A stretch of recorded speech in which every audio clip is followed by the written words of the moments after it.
Thank you, Mr. President. Good morning, colleagues. I rise today to talk about something that affects all of us and everyone that we represent, which is our financial health and security.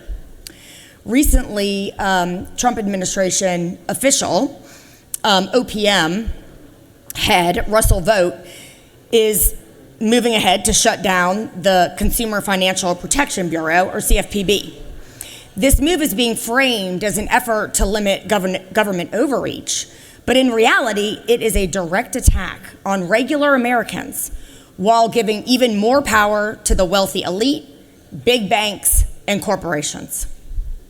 I want to walk through a little bit of history.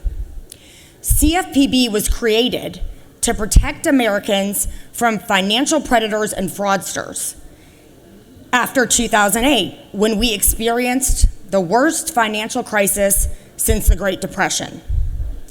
Big banks and Wall Street firms, with too little oversight, engaged in reckless behavior, issuing risky subprime mortgages, creating complex financial products that few understood, and putting profit ahead of responsibility. What was the result? The housing market collapsed. The stock market plunged, and millions of Americans lost their homes, their jobs, and their life savings. While working Americans suffered, the federal government rushed in, not to save struggling families, but to bail out the very banks that caused the crisis. The government poured $800 billion into Wall Street, while ordinary people were left to pick up the pieces.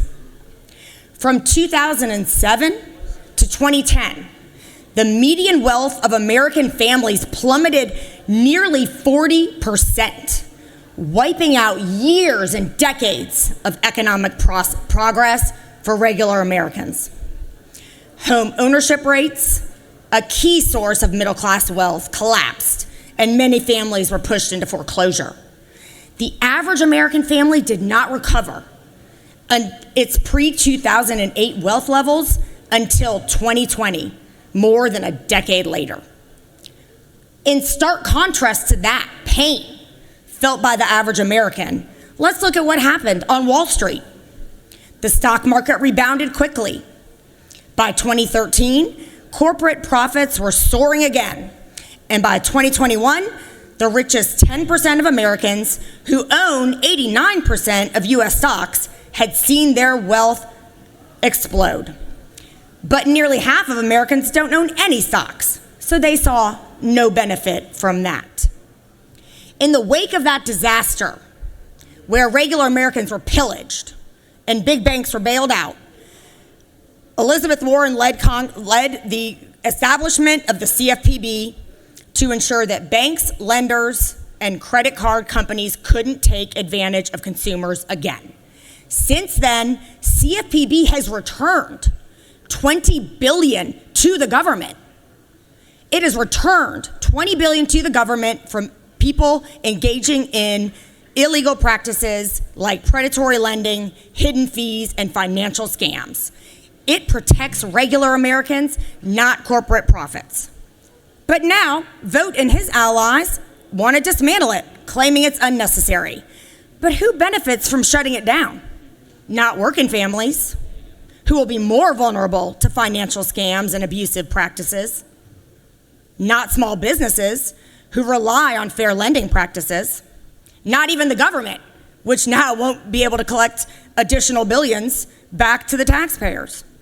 The winners will be big banks and corporations, free to operate without consequences, just like before the 2008 crash. Under the guise of saving money, the Trump administration is telling the cops to take off their uniforms and go home. You can be assured that without law enforcement, bad actors will behave badly, leaving many victims to fend for themselves. We don't even need history to instruct us here.